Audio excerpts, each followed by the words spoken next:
Di dalam diri kita semua, ada sebuah ketakutan yang sunyi, ketakutan kehilangan kendali atas pikiran kita sendiri. Pertanyaan, apakah aku gila?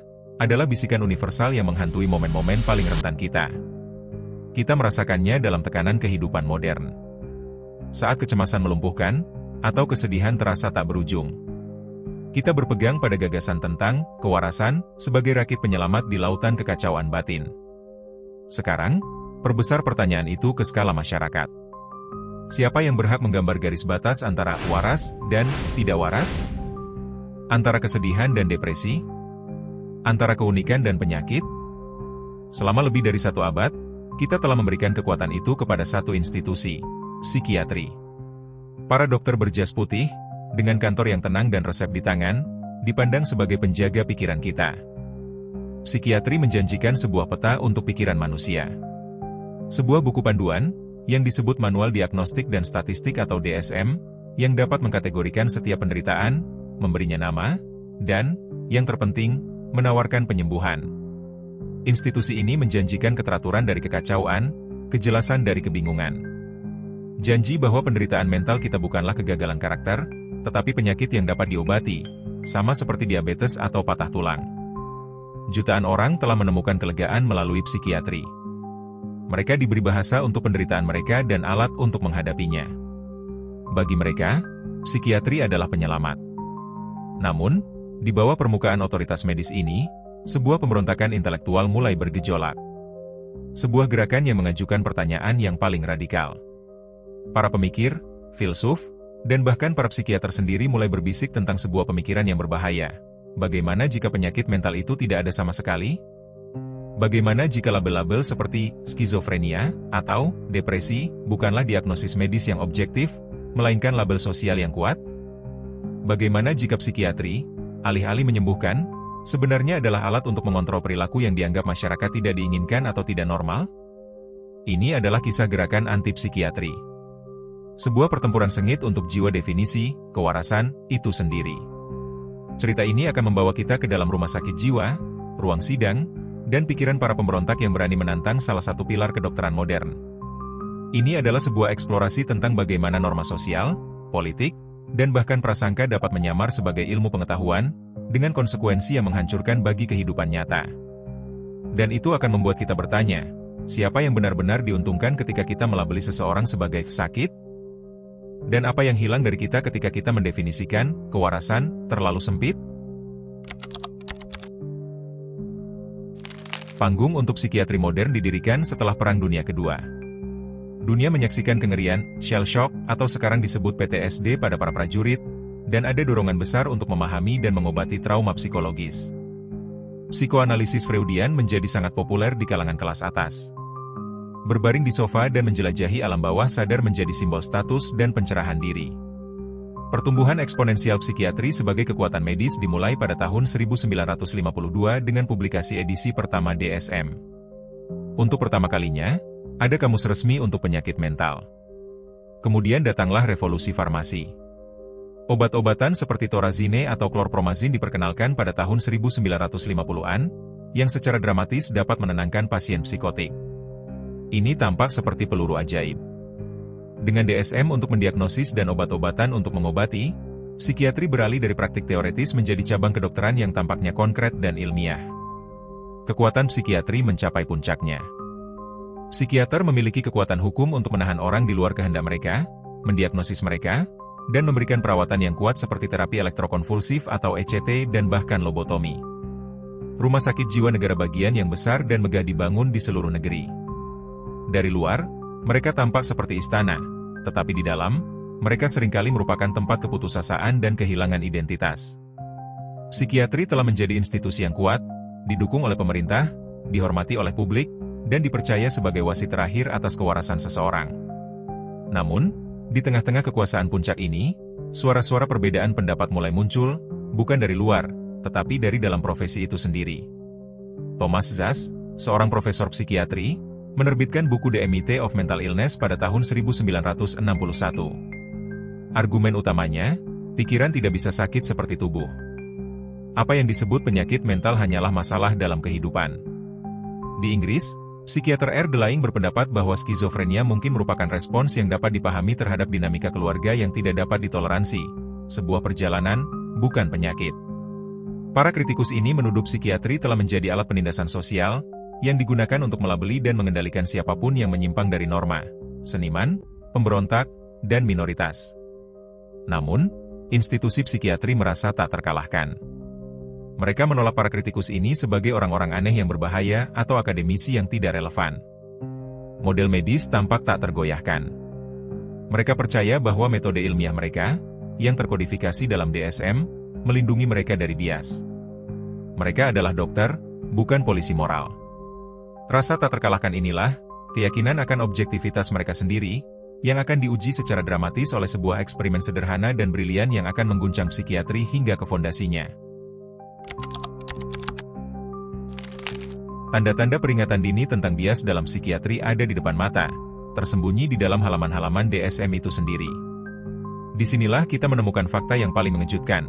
Hingga tahun 1973, homoseksualitas secara resmi terdaftar sebagai penyakit mental, yang dapat diobati dengan terapi konversi atau bahkan pengebirian kimia. Ini bukanlah diagnosis medis, ini adalah prasangka sosial yang disamarkan sebagai ilmu pengetahuan. Ini adalah bukti nyata bahwa DSM dapat dipengaruhi oleh politik dan norma budaya. Konflik mencapai puncaknya dengan seorang psikolog Stanford bernama David Rosenhan. Dia merancang sebuah eksperimen untuk menjawab satu pertanyaan sederhana. Dapatkah psikiatri dengan andal membedakan yang waras dari yang tidak waras? Momen keputusan fatal dalam eksperimen ini adalah instruksi yang diberikan kepada 8 pseudo-pasien, orang-orang yang sehat secara mental, termasuk Rosenhan sendiri. Mereka harus pergi ke rumah sakit jiwa dan mengeluh hanya mendengar satu kata, "tat". Setelah diterima, mereka harus bertindak sepenuhnya normal dan melaporkan bahwa suara-suara itu telah berhenti. Tugas mereka adalah mencoba untuk keluar. Hasilnya adalah bom atom bagi psikiatri. Setiap pseudo-pasien diterima. Tidak ada satupun yang terdeteksi sebagai penipu oleh staf. Mereka didiagnosis menderita skizofrenia atau gangguan bipolar. Rata-rata, mereka ditahan selama 19 hari. Satu orang ditahan selama 52 hari. Perilaku normal mereka, seperti menulis catatan, ditafsirkan oleh staf sebagai bagian dari penyakit mereka, dicatat sebagai perilaku menulis kompulsif.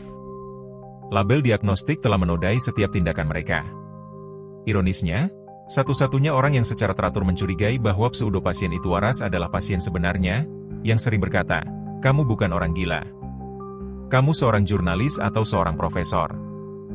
Untuk bisa keluar, para pseudo-pasien harus melakukan apa yang dilakukan oleh pasien sebenarnya. Mereka harus setuju dengan diagnosis mereka dan minum obat antipsikotik, yang kemudian mereka buang. Konsekuensi langsung pertama adalah publikasi studi Rosenhan, On Being Sane in Insane Places, di jurnal bergengsi Science pada tahun 1973. Studi ini menjadi berita halaman depan di seluruh dunia. Itu adalah penghinaan publik bagi psikiatri. Eksperimen itu tampaknya membuktikan tuduhan para kritikus, bahwa diagnosis psikiatri bersifat subjektif, tidak dapat diandalkan, dan bahwa sekali seseorang dilabeli sakit mental, label itu hampir tidak mungkin untuk dilepaskan. Otoritas psikiatri sebagai ilmu objektif hancur. Jika para ahlinya tidak bisa membedakan yang waras dari yang gila, lalu apa dasar dari seluruh bidang mereka? Titik tanpa kembali telah dilewati. Psikiatri tidak bisa lagi mengklaim kepastian yang tak terbantahkan. Keraguan telah ditanam, dan pemberontakan telah menemukan bukti pamungkasnya. Keruntuhan ini bukanlah tentang uang, tetapi tentang runtuhnya kredibilitas, mata uang paling berharga dalam ilmu pengetahuan. Kepercayaan publik terhadap psikiatri institusional anjlok. Kehancuran internal melanda profesi ini.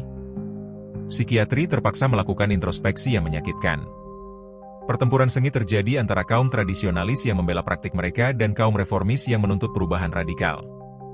Serangan media dan publik semakin intensif.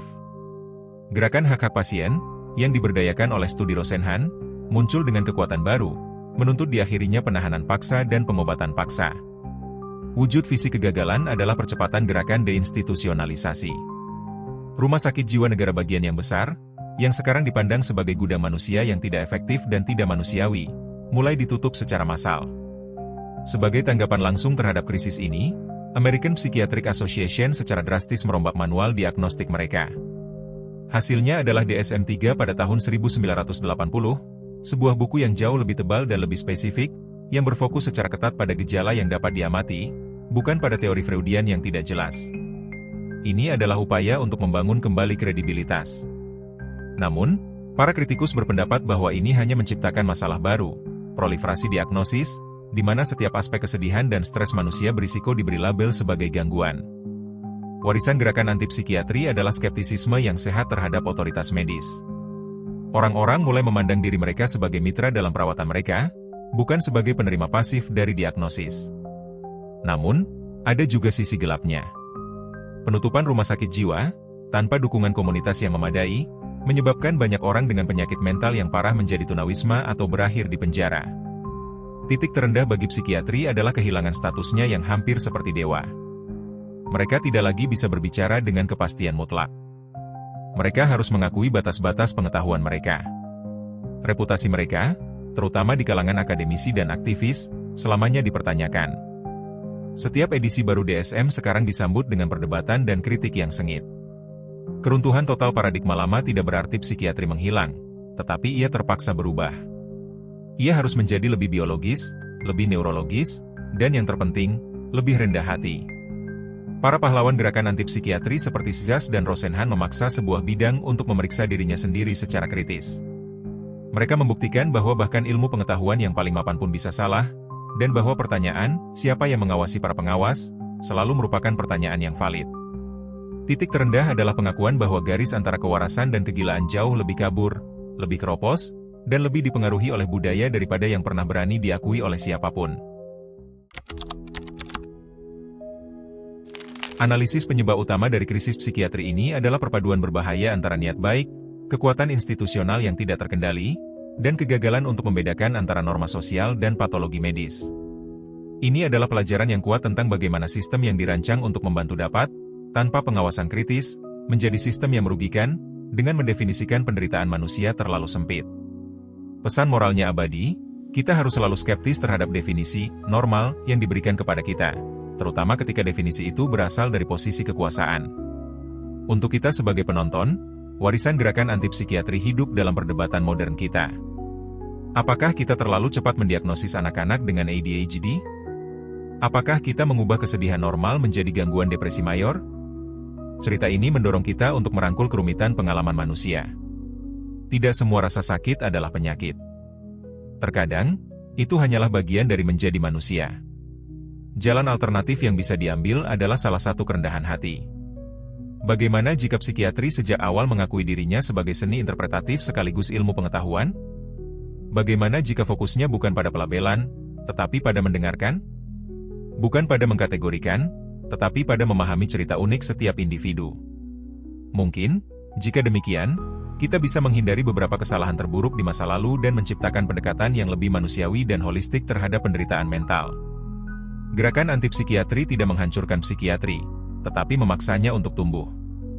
Itu adalah koreksi yang menyakitkan namun perlu terhadap bidang yang telah menjadi terlalu kuat dan terlalu pasti pada dirinya sendiri. Ini mengajarkan kita bahwa kemajuan sejati, baik dalam sains maupun masyarakat, seringkali datang dari mereka yang berani mengajukan pertanyaan yang tidak nyaman dan menantang status quo. Kita berutang budi pada para pemberontak ini karena telah mengingatkan kita bahwa pikiran manusia terlalu luas, terlalu misterius, untuk dimasukkan ke dalam kotak-kotak yang rapi. Kita dapat memilih untuk membawa warisan skeptisisme ini ke depan, mendekati kesehatan mental kita sendiri dan orang lain dengan rasa ingin tahu, welas asih, dan penolakan terhadap jawaban yang mudah. Mari kita hargai keunikan kita, kegelisahan kita, dan bahkan, kegilaan, kita sebagai bagian dari spektrum pengalaman manusia yang kaya.